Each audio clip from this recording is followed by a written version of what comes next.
नमस्कार दोस्तों, हर हर महादेव, राधे राधे। तो फ्रेंड, इस वीडियो में मैं आपको सोमवती अमावस्या की कथा सुनाने जा रही हूँ। एक साहूकार था जिसके 7 पुत्र थे और 7 बहुएं थी और उसकी एक बेटी भी थी। और उसके घर एक ब्राह्मण रोज भिक्षा मांगने आता। तो साहूकार की बीवी, जो उसकी पत्नी थी, जो ब्राह्मण को हमेशा उसको भिक्षा देती। लेकिन जब भी उस साहूकार की बेटी उसको भिक्षा देती तो ब्राह्मण बोलता, बेटी तुम सुहागन तो रहोगी लेकिन तुम्हारे किस्मत में बहुत दुख है। ये बात सुनकर साहूकार की बेटी बहुत दुखी हो जाती और मन ही मन बहुत ही चिंता करने लगती। और दिन पर दिन वो इसी चिंता से गलने लगी और उसका शरीर एकदम कमज़ोर होता गया। एक दिन उसकी माँ ने उससे पूछा, साहूकार की बीवी ने, मतलब कि उसकी माँ ने उससे पूछा कि बेटी क्या बात है, तुम दिन पर दिन इतनी कमज़ोर क्यों होती जा रही हो? अगर कोई बात है तो तुम मुझे बताओ।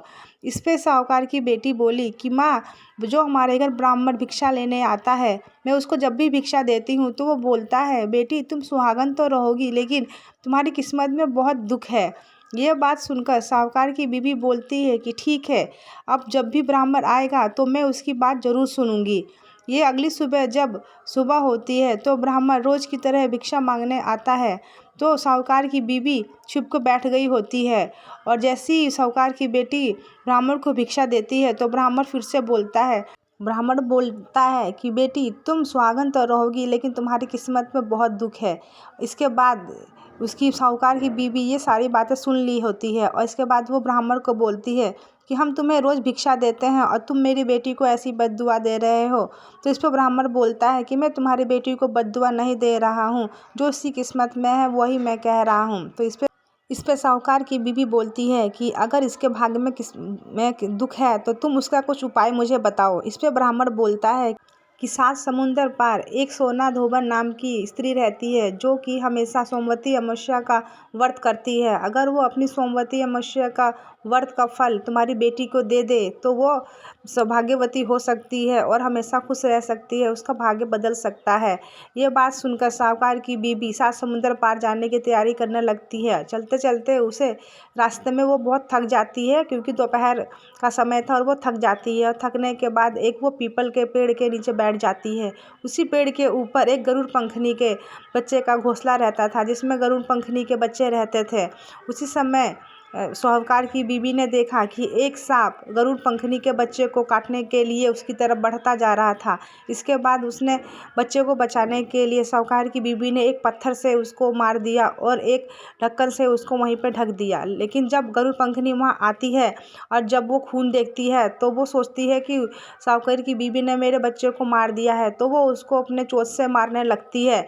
मारने के बाद से साहूकार की बीवी बोलती है कि मैंने तुम्हारे बच्चे की जान बचाई है और तुम मुझे ही मार रही हो। इस पे गरुड़ पंखनी बोलती है कि अच्छा मुझे क्षमा करो। वो फिर अपने बच्चे को देखती है कि तो वो देखती है कि उसका बच्चा सही सलामत है। इसके बाद से गरुड़ पंखनी उससे क्षमा मांगती है और बोलती है कि मांगो, अगर तुम्हें कुछ मांगना है तो मुझसे मांग सकती हो। इस पे साहूकार की बीवी बोलती है कि मुझे 7 समुंदर पार सोना धोबन के पास जाना है। इस पे क्या तुम मुझे उसके पास पहुंचा सकती हो?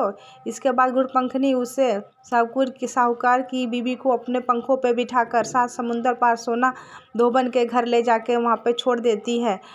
साहूकार की बीवी को सोना धोबन के घर पहुंचाकर गरुड़ पंखनी वहाँ से उड़ जाती है। साहूकार की बीवी देखती है कि सोना धोबन के 7 पुत्र थे और 7 बहुएं थी।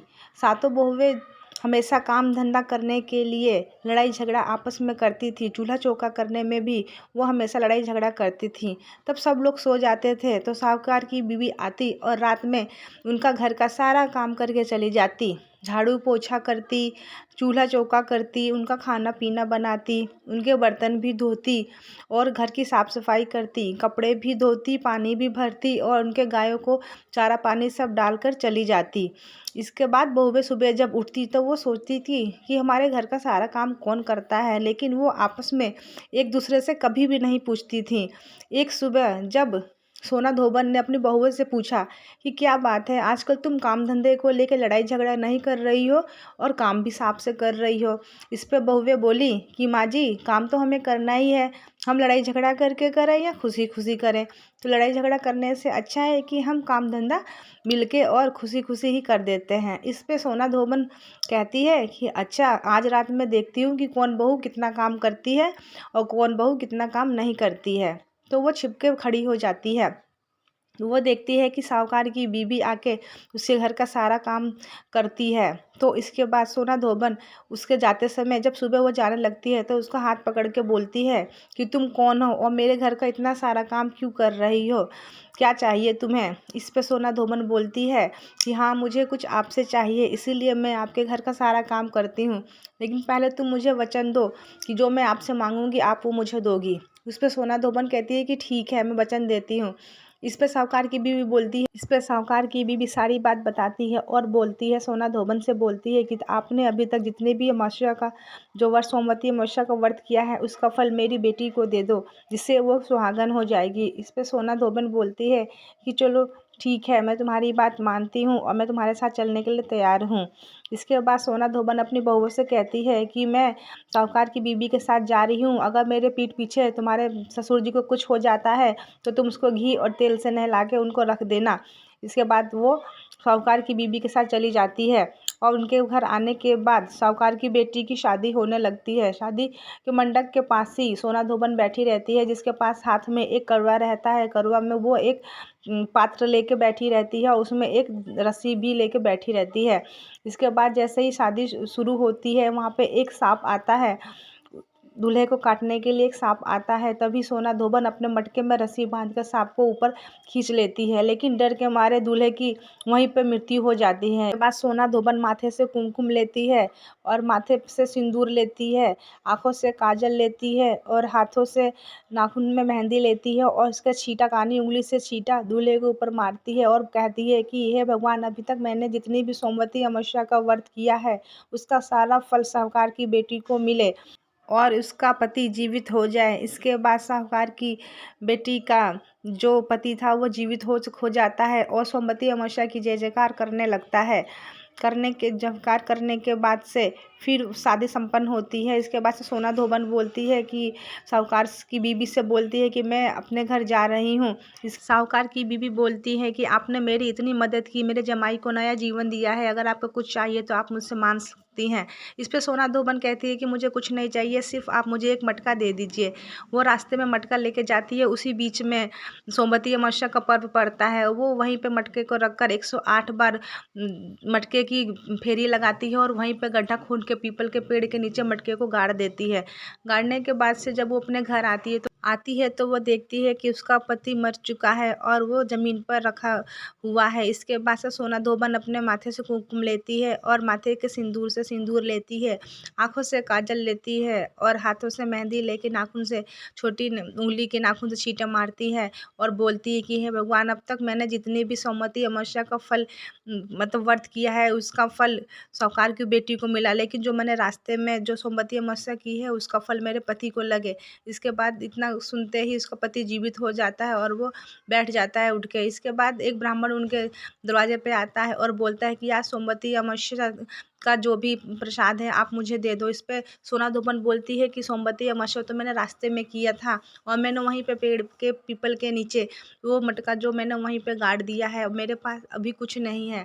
उसके बाद ब्राह्मण पेड़ के पीपल के पीछे जाता है और गड्ढा खोद के देखता है तो वहाँ पे 108 सोने के सिक्के रहते हैं। इसके बाद वो सारे सोने के सिक्के लेकर सोना धोबन के पास आता है और बोलता है कि आप तो बोल रही थी आपके पास कुछ भी नहीं है, लेकिन वहाँ तो इतने सारे सोने के सिक्के थे।